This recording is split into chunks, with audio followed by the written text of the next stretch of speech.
Ooh, good afternoon. Steam's not quite in the right place. I thought you had your head down. Because it was for, Jojo. Yeah, it's fine. It's all good. I need to do that. Right, now, we are here until we're not.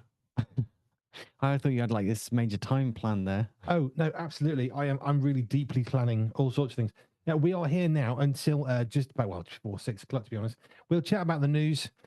We've got Ruby by the Kaiser Chiefs at the moment. We'll be back after this to stop playing. We are live on Facebook and YouTube. If you want to let us know what you are thankful for today, then please do. You can go to Facebook, Instagram, or X. Look for the little graphic that says, what are you happy for today? What are you thankful for today? It's Thankful Thursday. What are you thankful for? Because being thankful is important. Or you can just email me, hello@pure247radio.org. You can WhatsApp me. You can throw things in the air with lights on them. Less helpful.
I like the end of that song, which means nothing if you're watching on Facebook and YouTube because you can't hear it.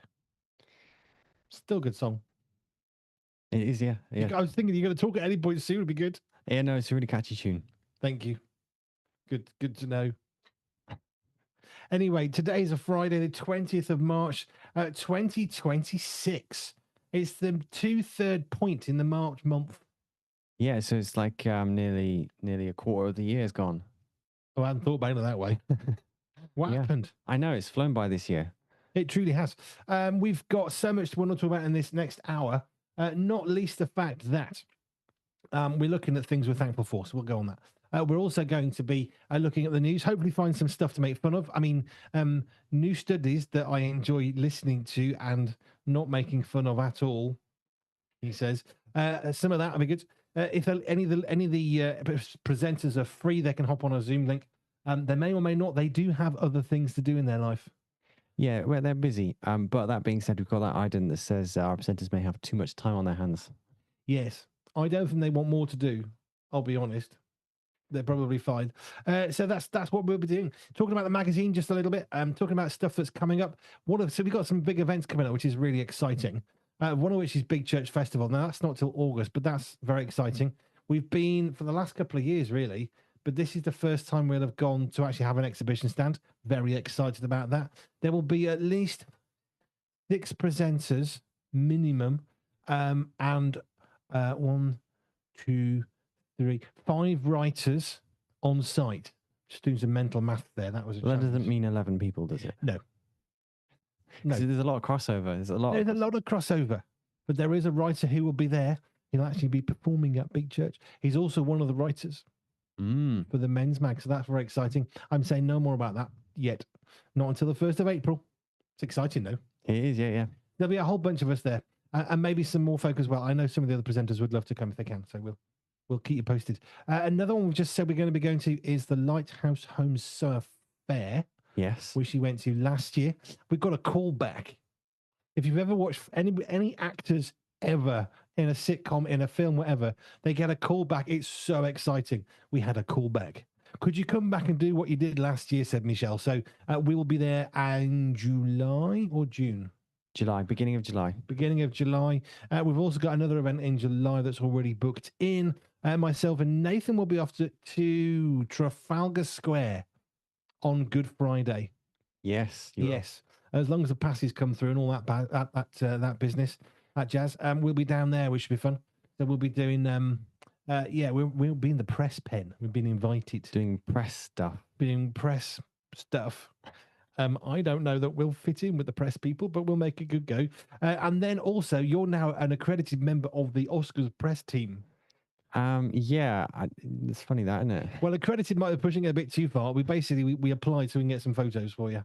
Yeah. For the magazine, and they said yes with your name. I didn't put my name down. I thought it was safe to put you down, and they said yes. I'm curious how many people that list must have. There must be millions. 1 or 2. Yeah. It's got to be a few, isn't it? There'll be several hundred people just on the red carpet alone, let alone other people and news agencies and whatever around the world. So they are, you see, we're working hard for you. Yes, there'll be some pictures from this current, most recent Oscars in the next edition of Pure Media, the magazine, courtesy of Mr. Andy Godfrey writing an article saying, do you reckon I can get a 3rd one in? Okay. So he's a bit greedy in this one. I will let him off. He's got three articles in the next edition. Each one of them is brilliant in its own right. So, hey, it's fine. Yeah, it's fine. Some people have 2 pages. He just has multiple articles. Each with 2 pages? No. So Lifted, which is his thought-provoking one. Very deep. He's a reverend. He's very good. And that's a page. And then there's one called the movie review, which is normally a page long, which it is. However, it's been extended to 3 pages because we got another article, his thoughts on the Oscars. I'll read the first line, because if this doesn't make you want to buy yourself a copy of the magazine, I don't know what will. An extract live on the radio. An extract of the title, because, I mean, this is just genius. So we've gone to all the trouble of getting some photos for the Oscars. You're now signed up with the Oscars people, so we can get you sorted for that. Anyway, this is Andy Godfrey. Its title is A Reflection on the 2026 Oscars, so it starts pretty good. Okay, we've got some photos of Ewan McGregor and Nicole Kidman and other people whose names I can't remember. But anyway, it starts like this. This is the absolute pinnacle of our movie reviewing legend, Mr. Andy Godfrey. It starts this way. Okay, confession time. I'm not a big fan of the Oscars. And then he writes an entire 600-word article on the Oscars. However, it's brilliant, and you should read it. Yes, I have actually read it. You have read it because you proofread it. Yep. I've edited it twice. You've edited it once. It'll get done again, probably 5 times by the end, something like that. Yeah, it's very thorough. We've put a lot of work into it. You heard what we were doing last night, didn't you? Me and Nathan? Yeah. So we have Pure Media, the magazine, the radio show, which I think should now be moved to the Andy B Show. Not even my idea. I quite like that. Anyway, you're gone silent. So we did some live radio together and editing of the magazine, which I think is the best form ever Oh, there's a little gap there. Let me fix that. I'll make that a little bit smaller. Oh, there's a picture. Should we change that picture to something else? I think as radio goes, it does not get any better. Than talking about something that no one can see. Absolutely. Radio gold. Utterly brilliant. It was really good fun, to be honest. We just had an absolute ball doing that. It was really good fun. So we're going to do that every week. And it gets better. We're going to do a screen share. So not now, because we were at that point, it's too late. But when we do the contents page, we're going to do it on the Thursday night during the show, screen sharing into Facebook and YouTube, so people can watch us and get a bit of a sneak peek of the magazine. How cool is that? I think that's very cool. So we came up with that last night because it's all right. It's fun to talk about it. We can share it. We can screen share it. That's right. Be good fun. Yeah. There you are. Now, 3 things you're thankful for. Okay, so 3 things I'm thankful for. I am thankful for... I made biscuits earlier today. That was good fun, and I'm very grateful for them. There are already significantly less biscuits than there were when you first made them. Yes, well, I made an extra one that was a test one, so I ate that, and then there was one which I burned. Baker's dozen. It's important. Yeah. It matters, people. The Baker's dozen, 13. There's a reason why. Yeah, you got to test it, make sure it's okay for other people. I mean... Well, you should do, actually, because if it tastes rancid, then you don't want to serve it, do you? Well, I didn't have any doubts since it's the same recipe I used literally yesterday. Well, yeah, but the butter could go off. Theoretically, but I mean... On a day, you'd be worried about the last batch, but anyway. Yeah. So they made some biscuits. So I'm thankful for that. Thankful for all the ingredients to make them, and thankful for how many of them I could make, which is great. Also thankful for, let's see, what do I have today? I'm thinking of food stuff because we always end up talking about food stuff, but I could say what I'm thankful for that isn't food stuff, and that would be the weather that we've had this past week. We've had really mild sun shining, etc. It's been quite nice to see spring coming about, which has been really cool. Cool. Also, one more thing I'm thankful for. Do you know, I'm thankful for a toaster. It's a simple thing we have, but with a toaster you can make toast, and I consume quite a bit of that. You know, that's a radical concept. Making toast with a toaster. I've made waffles with a toaster. It says it on the box you can stick it in a toaster. Yeah. Looking at me weird. It says it on the box you can use a toaster. Well, the other things you can put in there is crumpets, and you can put in Blech. what are they called? Hot cross buns. Blech. You can put in apart from that, it's basically just bread. But how many times does someone say, I'm going to put some toast in the toaster, but it's not toast until it comes out the toaster? Yeah, well, that's true. You don't put toast. Well, actually, I suppose you could put toast in the toaster, but generally speaking, it's bread that goes in, toast that comes out, because toast is a state of bread. It's a bit like ice water and steam. Toast is the crunchy version of bread. What's the wet version of bread? I suppose gone off, innit? Well, maybe dough, the bit before it's cooked. Yeah, but I suppose it's bread. I suppose it is a dough, isn't it? Well, what's the steam part then? You can make this more confusing though, because you can actually freeze bread. So it's icy toast. Hey, it is fine. Now, what was I going to say? That your 3? That's 3 things I'm thankful for: toaster, warm weather, and biscuits I made earlier. Fine. 3 things I am thankful for: company. Excellent. Yeah. Always very good. I have a very nice drink, which is very good. Rocks. Absolutely. It's organic. It's good. It helps my throat. So that's 2 things. And a third thing, it's just I have my heart monitor on, and it wasn't a harsh day. I've been to that same place, and I had heart surgery about 50 foot away. So I do have some nerves when I go there, because I went there and it was painful. It just was. But yeah, that's what I'm thankful for. Thankful for the heart monitor and all this can achieve. Well, hopefully, I'm hopeful for what it might achieve. Yeah. Which is answers. That's what I'd like. Yeah. Because I'm a year on these tablets. I can't come off them because I tried that. That doesn't end well. So I obviously need them, but I'd rather not be on them for the next 50 years. Yeah. That's assuming I live 50 years, which is maybe a little bit hopeful. I mean, what's the average lifespan? I forget. Isn't it 84 for a man or something? 86? I don't know. You can get hung up on this stuff, can't you? Yeah. Right, so that's 3 things each. If you want to let us know what you're thankful for, you can. You can let us know on Facebook. You just go to the Facebook page for us, which is at Pure247Radio, or just search for Pure247Radio with an at in front of it. Or you can go onto Instagram, you can go onto X, same deal. And you can find us. You can WhatsApp us. The link for that is at the bottom of the website. Or you can email us, hello@pure247radio.org. And if I haven't yet bamboozled you with enough options, I don't know what to do, really. No, I mean, the other thing is the app. Have you mentioned the app? I thought I did. Oh, okay. I must admit, I'm feeling a bit tired. Are you really? I would never have guessed from the silences Yeah, and the look of desperation in your eyes of, I just want to sleep. Why are you so tired? I don't actually know. Oh, I mean, I think I'm basically fine. I don't know why I'm so tired. it's been a very long week. Yeah, it's been a very long life. Long life. Oh, it's barely 20. Been a long life. Yeah, this Yeah. is harsh. Okay, stories. Have we got some stuff to make fun of? I mean, some new studies for us to consider playfully. Yeah, let's jump into a new study. This is a new study which finds that laundry is the worst chore for young adults. Really? Apparently, according to this new study.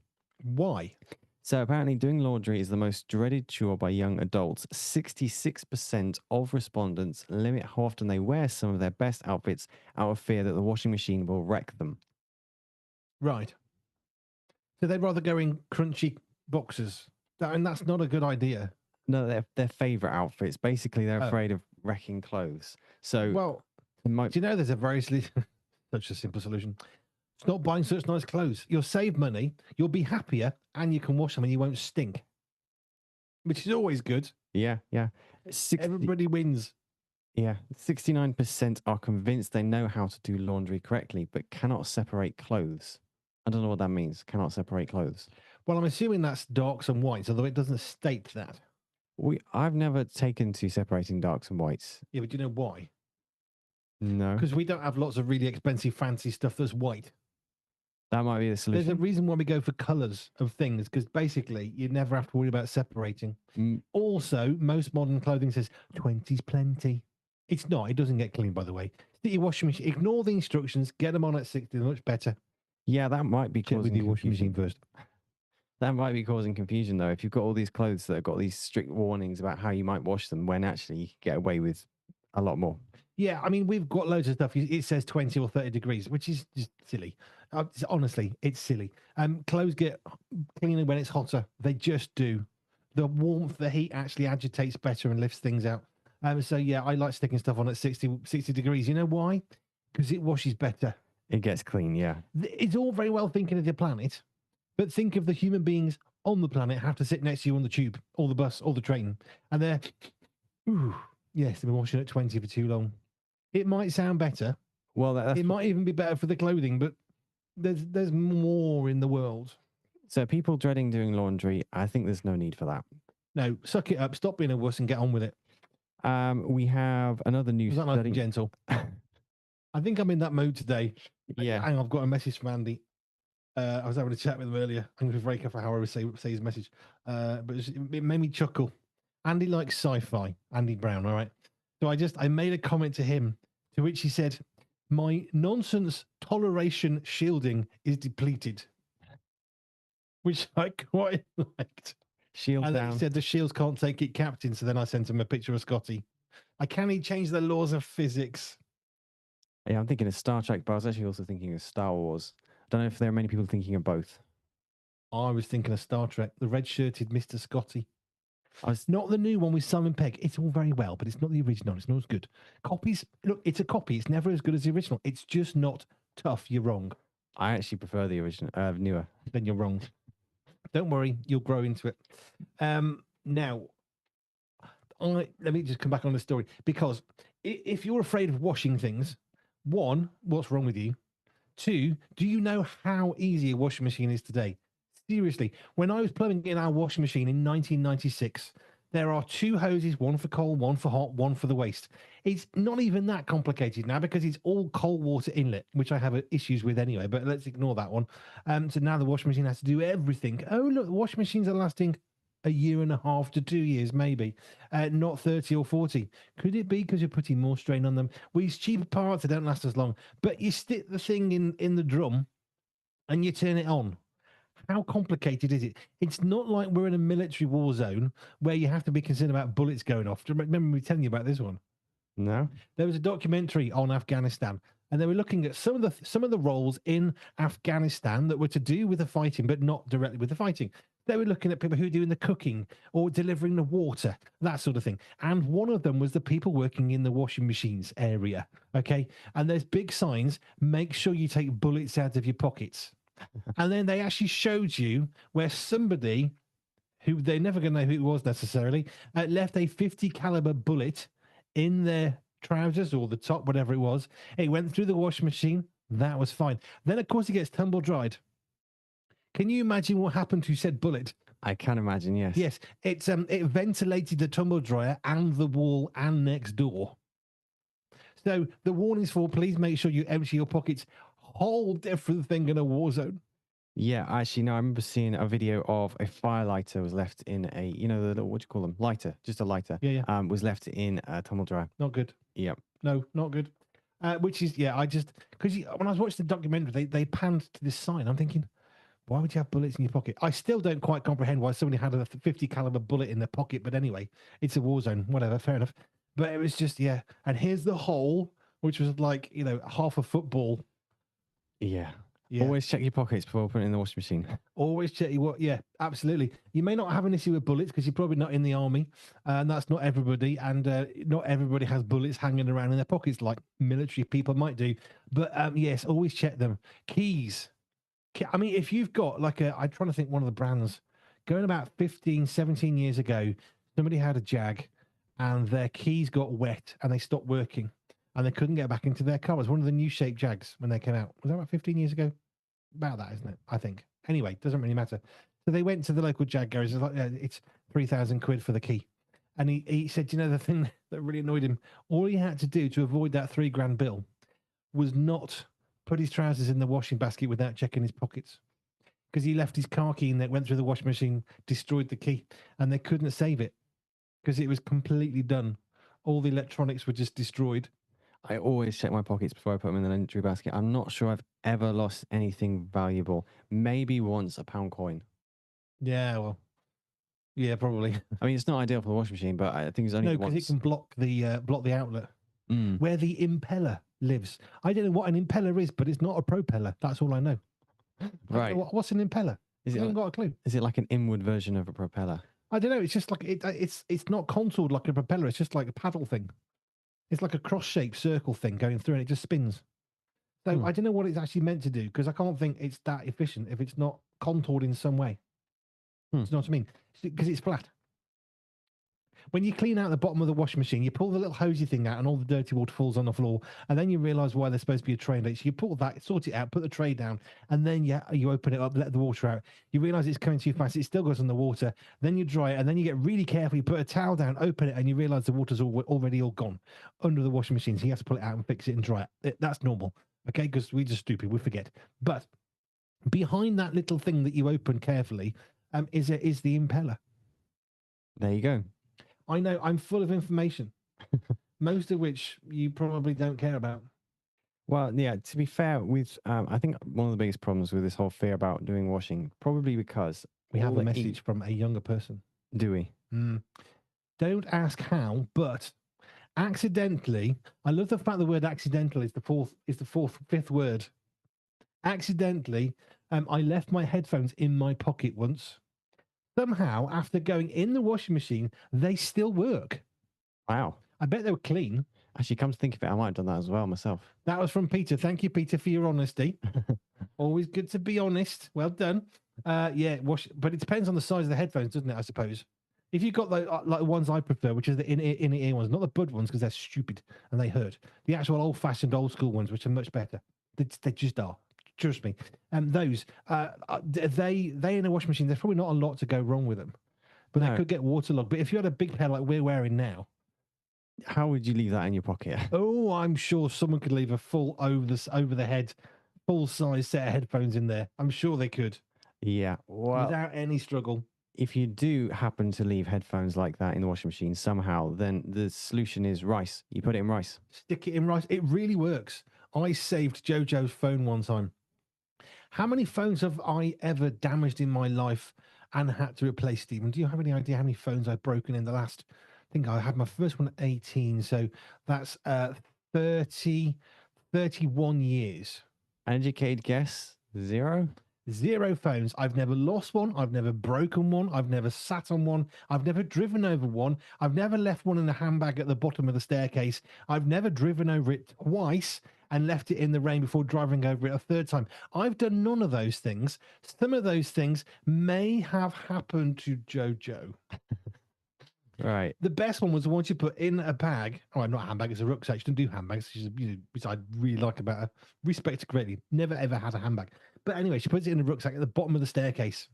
And he came down to the bottom of the staircase, and there was obviously the bottom step, which was the floor. Okay. And in front of that, there's a gap. And then there was the bureau that she had. It was quite a small gap. So as soon as you got down, you had to turn. And I kept saying, please don't leave your phone in your rucksack at the bottom of the staircase. One of these days, I'm going to tread on it.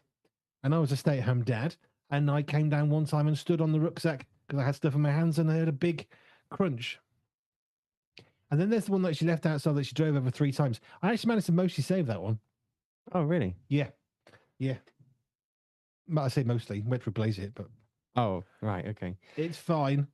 Yeah, I can't say I've ever broken a phone. I've never actually damaged a phone. No, I don't think I have either. I had one of the original Nokias. This is in the mid-late 90s. I had one of the original Nokias, the ones that were built to withstand a nuclear explosion, all right? And they still work quite happily, one of them. And I did have one on the top of a van one time, and it fell off, and it was fine. Little scuff mark. Yeah, well, we have protective cases, but I think, as I understand it, for the Nokia, if you had a protective case, it was just a waste of space, really. There's actually an experiment out there. There's these people with these hydraulic presses, and the job of these presses is actually to test the compression of something.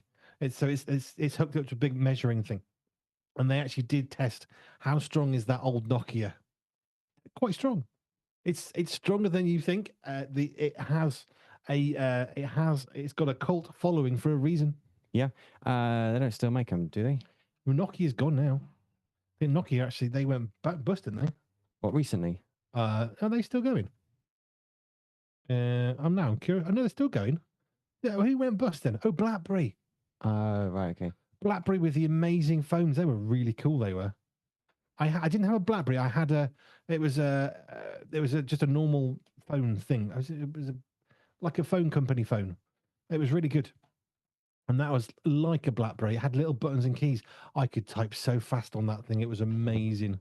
A proper little miniature QWERTY keyboard.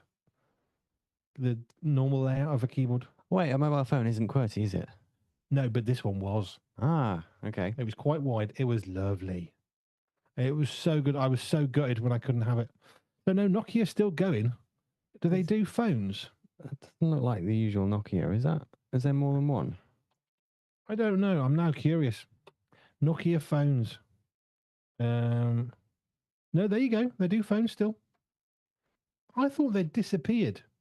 I'm obviously quite wrong. They're not very, very nice ones, are they? No, there's a bit. Okay. I bet that'll last. If it's anything like the other phones, they just keep going. No, they still do phones. Who knew? Yeah, these are rising in popularity because people are trying to get away from the internet. So you can't have social media, I don't think, on these. Or I like the sound of that. yes, and they fit in your pocket. Modern mobile phones so huge you can't fit it in your pocket. I have to have a massive pouch that goes on my belt for my phone. Me too, yeah. And I was going through some super old phones that we've got in a drawer, and I've got one that is actually the same size as this, and it weighs about a quarter. It's shocking. I actually weighed it. Yeah, they're supposed to be improving, but there seems to be No. They sort of peaked some point like a decade ago. For something to improve, one would say it has to be better than the previous iteration. Yeah. And when they said, no, you can't take the back of the phone off to fix the battery yourself, that's when they went downhill for me. Yeah, but they did create what I thought was really cool. More recent is the smart flip phones. They're kind of cool. Smart flip. Like a flip phone, but it's a touchscreen. So it'd be like this, but it folds on itself, which is cool. Oh, I watched the demonstration, one of the first ones of those, and someone picked it up, bent it, and it snapped. Yeah, no, I think they've improved it since then. Yeah, they're not cheap, though. No, they will set you back. Oh. Yeah. Smart flip phones, they may not be for you. No, that's a bit outside of... It feels like all they've really done is develop phones so they're basically useless because they're so flipping big, What we'll do, we'll fold them in half. And then we'll put a really big price tag on it. That does look quite nice, though. Yeah, because That's not a basically, folded phone, is it? Or it is a folded phone. yeah, because it's basically got 3 screens. That's quite nice. It is, yeah. Ooh, I could be sold. If anybody wants me to buy one of these, for me, that's okay. I know. I think they're genuinely really cool. It comes in blue. I like a blue phone. The green's a bit rubbish. Yeah, I agree. Don't like the green. The blue's good. Ugh. I mean, obviously, no one can see this except us, but No, but it's very good. The blue's a better color. This comes with a smartphone and the earbud things. yes, I'm not so keen on the whole earbud things. I've heard bad things about the Bluetooth through your ears and all that. There are some health concerns. They Yeah. have been raised. And some of those seem to be quite realistic. So I like cable. Plus, also, they are so easy to lose, and no one can deny that. They are much easier to lose than with a cable. Yeah, it used to be the left sock. You put 2 socks into the washing machine, the left sock would go missing. No one knew where it went. It was just one of those things. Somewhere there is a left sock hoarder, I reckon. But yet now it's earbuds. Yep. I've never lost in my life, and I've been using headphones since, about 10 years old. That's nearly 40 years. I have never once lost a set of corded headphones. I'm It's funny guessing. that. I'm guessing there are people who have though. That's impressive. It's literally tied into something. How do you manage that? Well, you might leave it somewhere, I suppose. Yeah, I suppose. Anyway, what else we got? So we talked about washing and how young adults find that stressful. If you can't work out how to use a washing machine, just stop it. Just get on with it. I mean, what's the worst you can do to an item of clothing? I mean, you can shrink really expensive. Destroy it. Well, there's that. But you got to risk a little. Risk a little. This is not official advice. But I do think we're a bit too wussy on some of this stuff. Do you know what I mean? Yeah. Like everything now. I remember going back 20 years, you bought clothing, you washed it, you dried it, it was dry. Okay. Oh, we've got these fancy sporty ones now. So it's not made of cotton, it's like these man-made fibers. It's brilliant. It dries so much faster. No, it doesn't. It doesn't. And the other problem is you have to wash it separately because it has to be on a weird cycle thing in the washing machine. And then you have to wash it 40 degrees below, which the washing machine doesn't do. So you just think, okay, I'll do it anyway. And then you bring it out and it stinks because it's not hot enough because you need to actually get it warmer enough to clean, which it doesn't want you to do because the instructions say no. In reality, maybe you could try that, perhaps if you're feeling brave one day. But then you have the added problem of drying. It takes forever. You can't stick it in a tumble dryer. So if you're desperate and you really need it really quickly, you can't stick it in a tumble dryer. You can't stick it out on the washing line because it gets all staticky and weird. So yeah, we've made an absolute mess of clothing. I mean, generally speaking, you go 100% cotton, you can't go wrong. Denim is nice. Cotton's good. Cotton breathes. We like cotton. Anyway, moving on from that soapbox. Moving on. New study, okay, another new study for you, finds that nice people don't tend to value money. This is to do with university in Columbia has found that nice people are less likely to save money than those who are more disagreeable, according to their study. So nasty people keep money, nice people don't care. Yes, so the correlation here is that people who are nicer tend to prioritize socializing over financial security and stuff like that. So they're more likely to pay for, I don't know, drinks or food or stuff like that. Whereas people who are sort of hoarding money, that's the theory anyway. So according to this new study. I have bought one brand new vehicle in my entire life, which was a petrol scooter. It was a 100cc scooter years and years ago. And when I got it brand new, obviously there were no scratches, there were no little dinks or whatever, no chips. And then over time, of course, you get little dinks and scratches on it. And the more you get more scratches, the less you're worried. Yeah, that's a nice place to be. I sometimes it can be really stressful getting something brand new, can't it? I think there's a very little chance of me ever buying a brand new Bentley. I'm not sure that's ever going to happen. However, if I did, I would be so nervous to ever drive it because I'd be worried about it getting scratched. Yeah, and then when you get that first scratch, you can just relax. So basically what we're saying is buy a brand new car, scratch it yourself, and then you can relax for the rest of your life. Or buy second-hand and it'd be loads cheaper. Yes. Much older cars now are very popular. I keep seeing auctions popping up with these really old cars, and people are going mad to buy them. And I don't think it's just people who want a touch of the old school or the collectors. I think it's people saying, I don't want a car that has 75 billion sensors, that have to work for me to be able to turn the car on. I just want to turn it on. And if it's a bit ropey, don't care. Still driving it. Whereas today, turn the car on and the car's going, oh, not sure. Oh, with it. Now, hang on a moment. We're just going to check this thing. We're running some diagnostic. And all you want to do is go out and buy a bag of chips. You just want your food. Yep. Trucks are even worse. Don't even get me on trucks. I don't drive trucks anymore. I'm happy with that.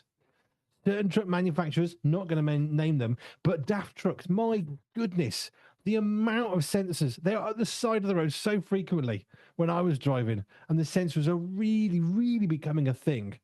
And it was just, can I drive the truck? No. Service? No. Can't drive it? No. I just want to go, no. Yeah. Oh, do you know? But also, a lot of cars nowadays, it's all the eco-friendly kind of side of things. So if they have smaller engines, they tend to sort of be always strained. Whereas the older cars, they've got bigger engines. That's why they're still going. Yes. I mean, they may not be as eco-friendly, but then arguably they are because they're still running. Actually, daft trucks were my favourite, by the way. I'm just saying. Oh, really? Spencer's really wound me up because I used to love driving a DAF. They were just, as trucks go, they were built for the driver. Scania hated them. Absolutely hated those things. Hateful. I hated it. If I was driving up and somewhere and I was given a set of keys and it was a Scania truck key, I was just mortified. This is going to be a really bad day. Hated those vehicles. DAFs, beautiful. Volvo, very nice. MAN, yeah, I'm quitting. See ya. I did quit 2 jobs because I was given an MAN truck. Oh, okay. That was how much I had a thought on that. It's a shame that drivers don't choose the trucks. Yeah, it's funny they don't get involved. They're not allowed to have a go with it. Yeah, they're the ones that got to use him. But anyway, that's how it works out. Yeah.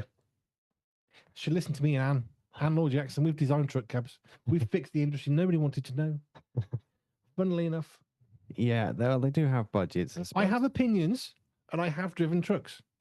Scania. The problem I had with the Scania was if it were rigid, all these guys, oh, I love a Scania.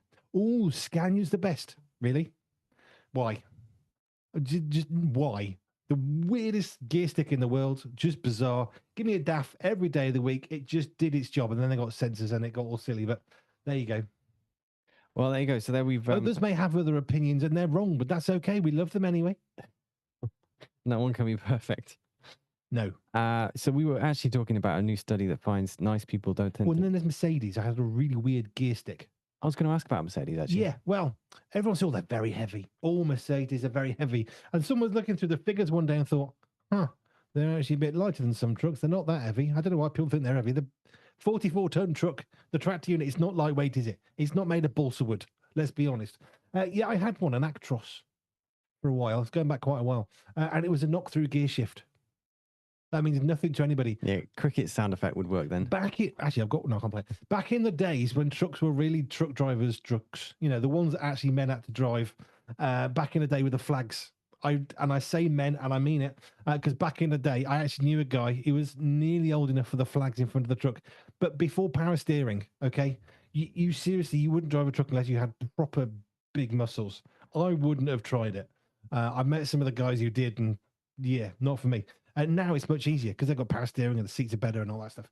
So what is it, 90s or something, noughties, and much more minimal women getting into the industry, which is great because the trucks had more electric seats and air-assisted seats, which could go lower and further forwards and all the rest of it. So it actually opened up the industry as technology improved cab design. Anyway, that's the slight aside. But yes, what was I saying? I've lost my train of thought. Mercedes, they were really heavy. It was okay, but it was a knock-through gear shift pattern. It's very odd. I can drive an Eaton twin split. It's like one of the things of, you can drive that. Yes, I can. I can drive an Eaton twin split gear stick. I really can. Crickets again. No, I know. It's bizarre. So you understand the car because you're learning to drive. So a normal gear stick, okay, you have 6 positions, generally speaking, maybe 7, but you have 6. You have reverse, that's 1, and you have 5, maybe 6 gears. Mm-hmm. So let's call it reverse and 5 gears. Keep it simple, all right? So there you have, that's it. 1, 2, 3, 4, 5, off you go. Now, with a truck, there are different things. The Scania, stupid gear stick. Oh, just who designed that? Seriously. The Volvo and the DAF, nice and straightforward. A little paddle in the middle. You have 4/4. So you have a H pattern, 1, 2, 3, 4, like a car. Mm-hmm. And then you flick a button, and 1 becomes 4, 5. 2 becomes 5. No, 1, 2, 3, 4, 5, 6, 7, 8. So 1 becomes 5, 2 becomes 6. 3 becomes 7. 4 becomes 8. Okay. A knock through is a H and H next to each other. Okay. So you go 1, 2, 3, 4, and then you push the gear stick in the middle to the right, and then forwards 5, 6, 7, 8. Mm-hmm. Or if you want to come down, you go into gear 5, into neutral, push it to the left, back into the middle, and now you can use the bottom set of the gears. The Eaton twin split, whole nother thing. Okay. So you have a gear stick, you have 3, 4 positions, whatever it was, I don't remember. And then you have a lever on the top. And if it's a big enough truck, you have 2 levers because you have a half gear as well, just to make things really less complicated. So you put it into the first gear position, and the little knob on top, you have to put into position 1 in position 1. That gives you first gear. And then when you want to change gear, you move the little knob on top to 2. So you're actually in gear 1, part 2, and then gear 1, part 3. And then you have to put the knob back to 1, and then you move the gear stick into the second position. And then you're in gear 4. Dead simple. Okay. Yeah. I wouldn't be able to do that right now. No. But you see, I like the fact that I can talk about trucks with you because you won't tell me to stop. Yeah. Well, mostly cricket sound effects. Has anybody got any clue what I'm talking about? Anybody driven a twin split Eaton gearbox? I have, and I actually can. I'm quite chuffed about that. I see today it's all automatic gearboxes and it's rubbish. I hated those. They were coming in more and more, and I'm glad I stopped before they became more and more. They're just stupid things. What, in trucks as opposed to cars? Automatic gearbox in a truck is an absolutely stupid thing. Okay. Hated those. I'll tell you why. It's really dangerous. When you're trying to hitch up to a trailer, you go into a really low ratio gear and you use the clutch so you can push under the trailer. You want a bit of friction from the trailer. It needs to be touching on the fifth wheel, the bit that the trailer sits on, that bit. You want a bit of friction. It's important. Otherwise you miss and the trailer goes through the cab. It's important because you need the pin thing to lock. You need the trailer to be pushing down a little bit on the tractor unit. It's good radio, this, isn't it? You need the tractor to be just high enough of the trailer to be resting on it, okay? So as you're going backwards, you use the clutch. Dead easy. Clutch in, clutch out, like a normal car, and it helps you get on nice and gently. On an automatic gearbox, there's no clutch. All you've got is revs. And the first time I tried one of these, the guy said, yeah, about that. Yeah, there's no clutch. Just be a bit careful. You'll probably slam it because we haven't worked out how not yet to do that. So you rev the truck and it starts shooting back. You take your foot off the clutch, off the accelerator, because that's all you can do. And the truck is still slamming backwards into the trailer. It's really aggressive and violent, and I hated them. I would assume they may have improved it by now. I bet they haven't. I'm sure as eggs is eggs, they haven't. And someone said, oh, what do you need to do? You need to get out of the trailer. When you drop the truck, they're on air suspension, so you can move the trailer up and down. You can move the truck up and down a little bit. Yeah, you're going to do that. You're going to be up and down the cab 15 times. You ever tried doing that? It's not the best workout in the world. Okay. No, I'm really happy that I got out of trucking. And that's going to automatic gearboxes is one of the reasons why I'm really happy I don't drive trucks anymore. Okay. I hated an automatic gearbox. An automatic Scania. I mean, I couldn't. It's my worst nightmare. It doesn't get any worse for me in life back then. So I haven't driven trucks for 10 years, and I'm quite content with that fact. Okay, there you go. You got me on rants today, ain't you? Not deliberately. We were actually talking about money and how nice people don't tend to save, according to a University of Columbia. I don't know how we ended up talking about truck automatic gearboxes. That's fine. I mean, I'm not even sure how we got to that point, because at some point we must have switched from money to, cars, price of cars, the money. Cars, trucks, engines, gearboxes. It's an obvious link, really. There's no odd thing going on there. There's always a reason, but sometimes you forget how you got there. I have a special skill. So we could do another study. Let's see. Technology. Got a new bit of tech. Ooh, I like tech. So, new study finds your clothes could soon charge your phone. So, I'm sorry, what now? Generating. They want us to start wearing battery packs around us because I'm not doing that. Because all that's going to happen is someone somewhere is going to stick the battery pack in this washing machine and kill themselves. No, just no. Yes. So, clothes that generate electricity from body heat. This is a textile that converts heat into electricity using a I can't pronounce that word. PBFDO, polybenzodiazepine. Okay. PBFDO. It's a textile which can convert your body heat into electricity. So you could charge your smartphone using your clothing, Right. theoretically. Right. I just think 100% cotton would be better. Yeah.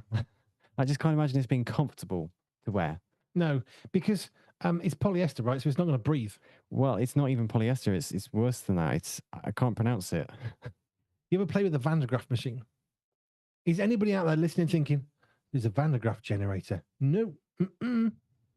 Van de Graaff generator, designed by Van de Graaff, okay? And you have this belt that goes vertically into this metal dome. And you stand on some rubber or some polystyrene, so you're not insulated basically away from the floor. And as you stand there, you can generate static. And as you hold it, your hair starts to stand on end. So it's a very good fun trick at school. I don't know if they're even allowed to do it anymore. We did. Brilliant fun. And this is how teachers used to keep the naughty kids in order, by the way, in a very effective way. All the bullies. It was one way of doing it. It used to come back at you later, but hey. So then you stand on the polystyrene tiles, you put your hands on, all the hairs on your body start to stand on their end, and your hair, whatever. And obviously you're now generating a static charge. And then they say, ooh, touch that child in the ear. What happens? And the first time it happens, you can see the spark shooting from your finger to this poor person's head. And it gives them a little bit of a shock in the ear, which is very painful. Is it? Yes, very. And generated static inadvertently, and then you end up touching something, and then you feel it. But it's not that bad. It's sort of the same principle as getting a balloon, rubbing it up and down on yourself, and you get static, and you can sort of put things, and you can make things like hairs move and stuff. This is like that on steroids, because you're actually touching a bell, metal bell, and the little belt inside is randomly going up and down and out, and it's basically generating static electricity. I'm pretty sure there's a way you can use static electricity